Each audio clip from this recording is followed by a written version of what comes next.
Welcome back to my channel, everyone. Today we're going to discuss what if Grace Kelly made more movies? The question I usually ask, what if the actress or actor had lived, I don't think really applies here because it's a very simple one. If Grace Kelly had lived, she would have gone on to make more documentaries. At the end of her life, she had started making a few documentaries, a notable one with Ian Fleming, and one about flowers and one about dancing. So I think she would have continued along that track, and I think they would have been quite successful. Now, the more interesting question, I think at least, is what if she had made more movies? A question that arises in the feature film Hitchcock is, what if she had made Psycho? I don't think she would have made Psycho, and again, it's an interesting thing because the film is, about the making of Psycho, and Anthony Hopkins, as Hitchcock says, it's so hard to cast. If Grace Kelly hadn't gotten married, he could have cast her very easily. But again, I don't think this really would have been possible. Okay, so now that we've got that, let's just backtrack a little. Now, Her Serene Highness Grace of Monaco, Princess Grace of Monaco, she is really known as being a princess. Her film career was actually quite short. It was mostly around the 50s. She naturally did television coming up, and she did have a background as coming from wealth. So, as has been noted on Katrina Longworth's podcast about her, and also in the Be Kind Rewind podcast about her winning the Academy Award for A Country Girl over, Judy Garland. There is a lot of vitriol around there, out there about Grace Kelly and her film career. This whole thing of she came from wealth, and I suppose like a Gwyneth Paltrow, maybe it's hard to sympathize for her in these days. But anyway, what that afforded her is that she could pick and choose her roles. And for the few films that she made, it's about 8 feature films. She mostly worked with Hitchcock, so in some ways she really defines the Hitchcock blonde. What I would say really about her is maybe to quote Hitchcock himself, in that he called her a volcano. So she's a dormant volcano, so she looks serene and graceful, but underneath there is a hot lava. An interesting idea. I just adored her in the Hitchcock films Dial M for Murder and Rear Window, and I'm forgetting one. There's one more. One second. To Catch a Thief. How could I forget the one with my favourite actor, Cary Grant? Now, interestingly, she was often paired with actors who were about 20 years older than her, a lot like Audrey Hepburn, who we might talk about a bit later. So now, whatever you may think of her, I think in the right role, like a lot of movie stars, she was fantastic. And I have a lot of love for Grace Kelly, and because I just love her in those Hitchcock films. Okay, now there are a lot of films that were offered to her after she became Princess Grace, and she had to turn them all down. And so what I want to ask is, like, what if she had made them? Or, like, perhaps more accurately, look into why she didn't end up making them. I'm sourcing this based on the trivia section of, as I always do, the Internet Movie Database. Okay. I'm going to do something a little different this time, and so I've asked my friend Alexia Wurz to perform as Grace Kelly in each of these roles, and we're going to look at each of them, like just short little clips, and think about how she might have acted in these roles. Okay. I'm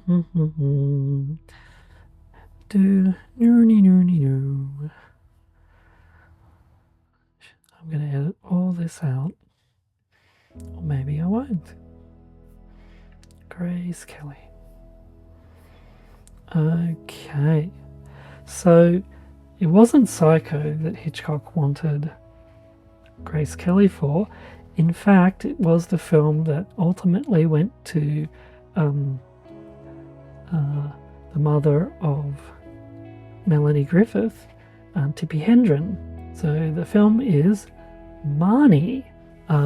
So the idea of the story is that Mark marries Marnie, although she is a habitual thief and has serious psychological problems. Hitchcock loves psychology, and tries to help her confront and resolve them.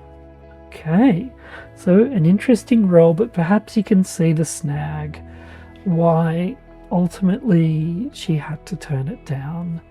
And the official reason, of course, is that Prince Rainier had said that, you know, Monaco wouldn't want their princess, the princess consort playing a thief. So, which makes perfect sense. Now, in Katrina Longworth's podcast, which if you're not listening, you should listen to it. You must remember this. Now, she alleges that Grace Kelly had lost a baby and basically had a miscarriage, and ultimately that was the real reason why she had to turn it down. I don't know if this was true or not, but either way, I just don't, I mean, it definitely would have moved her career in a different direction, but ultimately I think it makes sense that she turned it down. Let's listen to Alexia and friends see how Grace might have performed the role. You Freud, me Jane. You don't love me. I'm just something you've caught. You think I'm some sort of animal you've trapped. That's right. You are. And I've caught something really wild this time, haven't I? I've tracked you, caught you, and by God, I'm gonna keep you. What you do need, I suspect, is a psychiatrist. Oh, men. You say no thanks to one of them, and bingo, you're a candidate for the funny farm.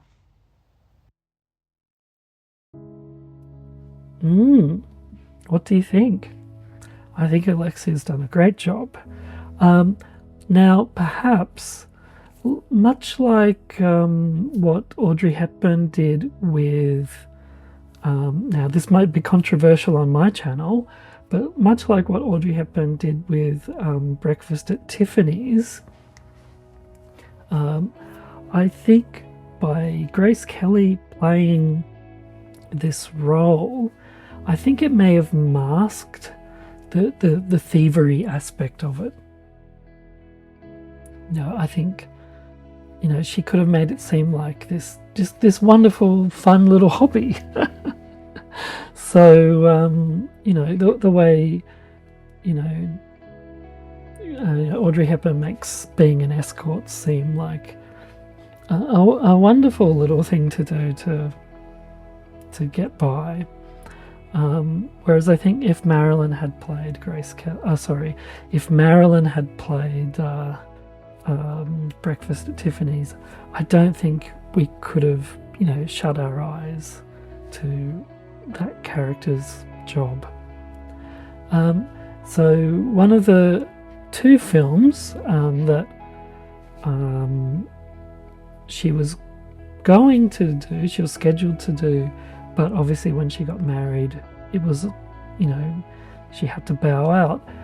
One is called Designing Women, not the TV series, and the other one is called The Cobwebs. So I think Designing Women I think she definitely could have done that.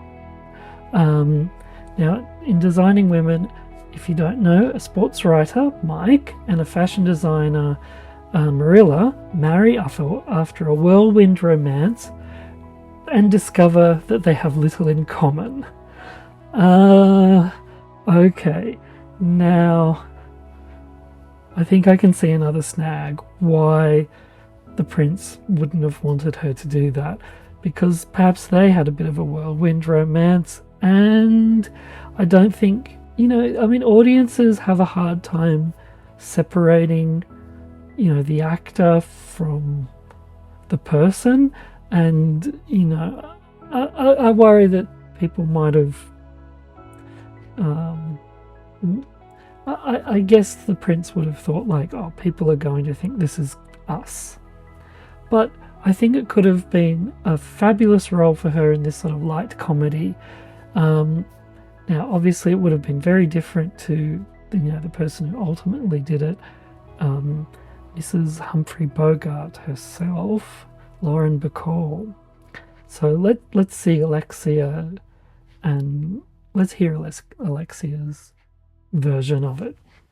I'll never understand what my husband was doing shoeless in your apartment.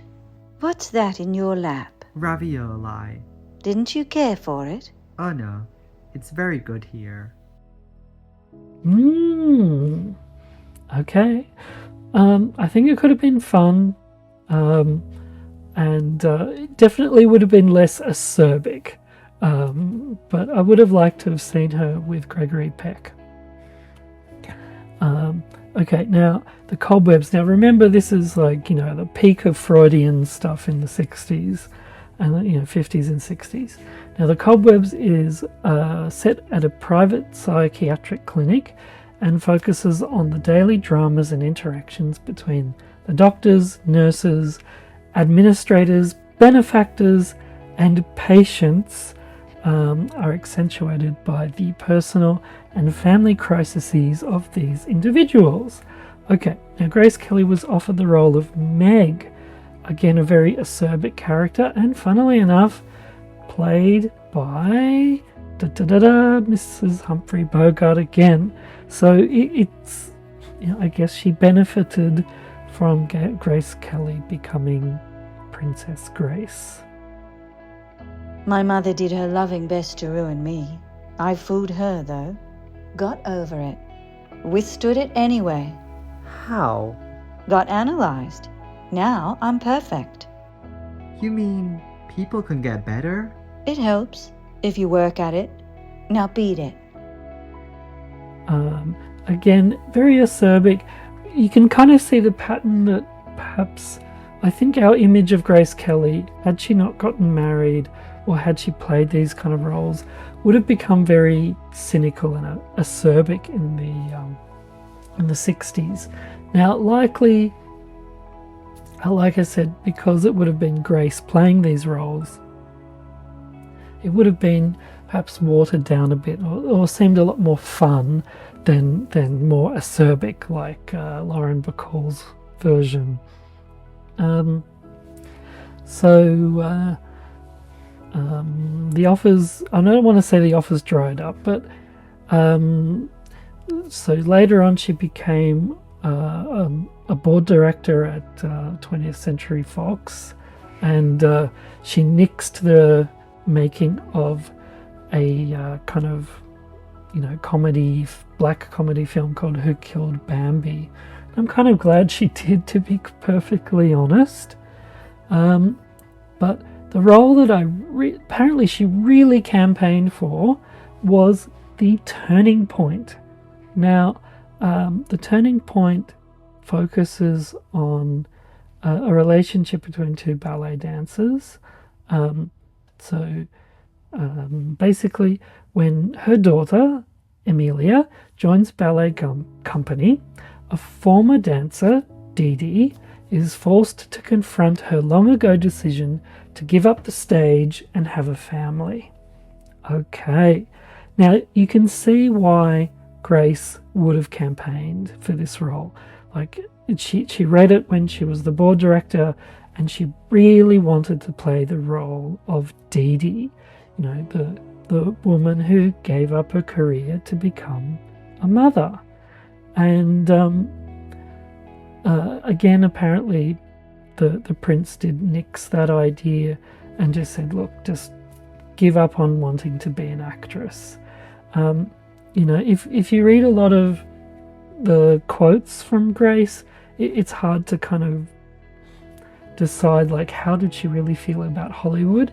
And I think if you put them all together, I would say that overall she probably loved acting, but she probably hated the business of Hollywood. And that honestly makes a great deal of sense. Now, funnily enough, Audrey Hepburn, who also kind of, even though she never quite gave up acting, she sort of, took on fewer and fewer roles as the time went on. She really wanted to do the Turning Point, and apparently, later on in life she said, that was the role that got away. And of course she trained as a ballet dancer and worked in the underground performing ballet during World War II, before she was discovered for Roman holiday, right? So I can honestly see both of them in the role. Like, I think if Grace Kelly had played D.G. Rogers, you couldn't pair Grace Kelly with, I hate to say it, but Anne Bancroft. I think Anne Bancroft is too, of the moment, too real, whereas, someone like, she was paired with Shirley MacLaine, who is both like, real and down to earth, and, a Hollywood golden age star, the last golden age star. But I think Grace Kelly and Audrey Hepburn together, I think that could have been magic. Audrey Hepburn as the friend who stayed in the company, and then Grace Kelly as the one who had given up. Now, again, the problem is with film fans, and I can see the prince perhaps saying that, that any regret that Grace in the role might express, people might start talking that she might have had that regret. And, in the documentaries that got played, it does seem, apparently she watched her last film, High Society, every year by herself in a cinema. And, you can maybe speculate that she did regret giving up acting. So anyway, let's listen to Alexia and friends in those roles, and then let's talk. I know you're angry. I'm not angry. You damn well are. You're just covering it up with ice. That little Russian behaved like a bastard, so you're taking it out on me.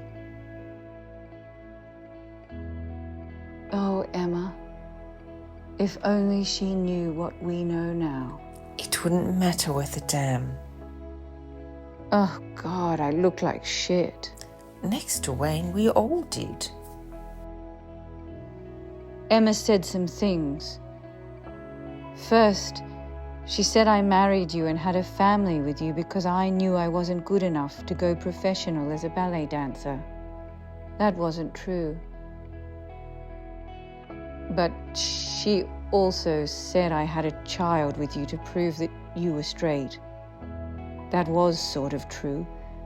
I wanted to... I know. You do? Yeah, I guess I wanted to prove it myself. Dancers have such ugly feet. Oh, if I was a man, I could have all the feet, children I wanted to, and still danced. You know, definitely interesting. Yeah, I can see why the prince might have wanted her to give it up, but again, as a movie fan, I think Grace Kelly could have been really good in this role. The question is, because she was so graceful, like she always played this very beautiful, graceful woman, would have her acting have evolved by this point? I'm going to err on the side of yes, but yeah, just because I think she would have had that life mileage. So there you go. So we've got the turning point. We've got Marnie, we've got Designing Women, and we've got the Cobwebs. We've got a few options, and I can say, look, to sum it all up, I can see why she wanted to play each of these roles, but I can also see why, the prince didn't want her to play those roles. But that being said, I think if she hadn't married the prince, I think our memory of Grace would be quite different, because these roles were moving her into a much more, 60s acerbic kind of vibe. So, could she have pulled it off? The way Kim Novak, famous for being a Hitchcock blonde herself, got pushed into the very Marilyn roles after Marilyn passed away, to debatable success. I really think Kim Novak was best as her character in Vertigo, and perhaps that's the same for Grace Kelly.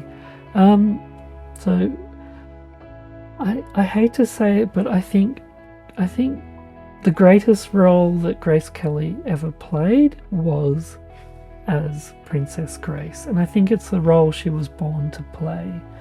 But I'm glad that the films she's bestowed on us are there for us to always enjoy. She graced us with her gorgeous fashion, and I want to say she was the embodiment of the word grace. Like, some people get those really powerful, this is a very Japanese concept, right? But they sometimes say that if you give a child a name that's too powerful, it can kind of bring bad luck on the person. And I think she lived up to her name, absolutely. She did embody grace. So one of my subscribers asked me, the very one who's actually going to be reading a lot of the male parts today, has asked me to compare the marriage of Grace Kelly and Prince Rainier with a similar relationship between Rita Hayworth and Ali Khan. I think that's how you say his name. His Highness Prince Ali Khan. Now, obviously these two couples are very different people. I think perhaps the reason why the marriage of Princess Grace and Prince Rainier worked is because they seem to have been a team. They talked over, such as, or what we heard about with these roles, and I think they had a partnership, and I think they were also looking in the same direction. And I hate to say this, but they were also of the same religion. Whereas I would argue that perhaps Rita Hayworth and Ali Khan probably loved each other very dearly, but I think the fact that they were of different faiths, I think that does eventually prove a sticking point that maybe is, despite how much they may have loved each other, or probably loved each other, I think that there does come a point where it could be too much to overcome. I don't know. Do I really know what I'm talking about? As my partner says, when something works, it works. Don't question why it works. It just works. Whereas, when something doesn't work, no matter what you do, it's never going to work. So maybe that's the right answer. They just weren't right for each other, no matter how much love there was. So, yeah, so that's how I would compare those two great actresses marrying into royalty.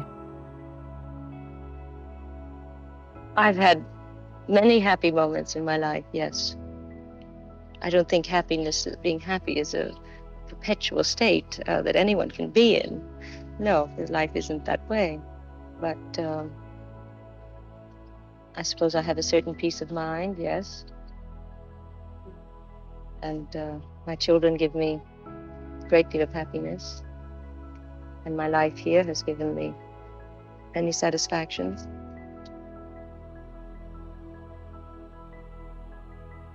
So thank you to all the people who have come together to make this work.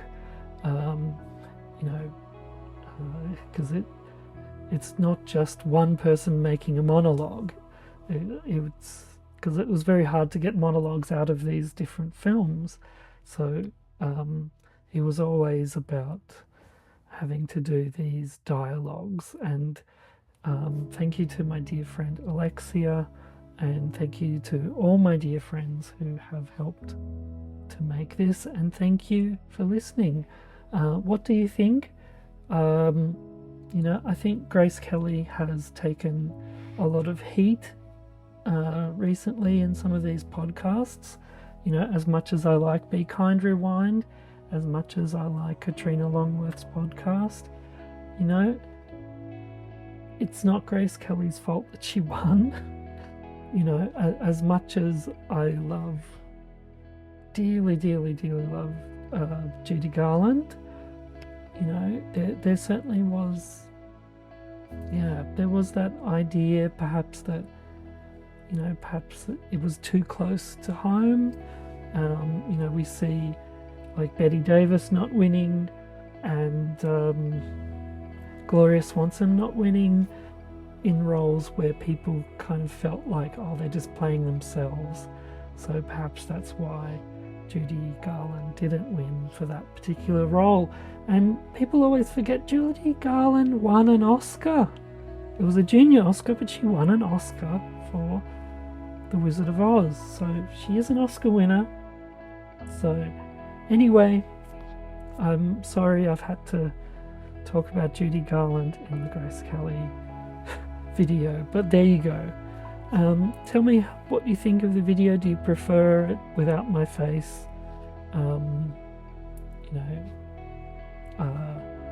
Thank you again, and if you like this video and it's your first time, please subscribe. There are other videos just like it. Please click on the playlist and consider subscribing, and give it a thumbs up if you enjoyed it, and make a comment. I'll try to get in touch with everyone who comments. I'll respond to everyone who comments. Thank you so much.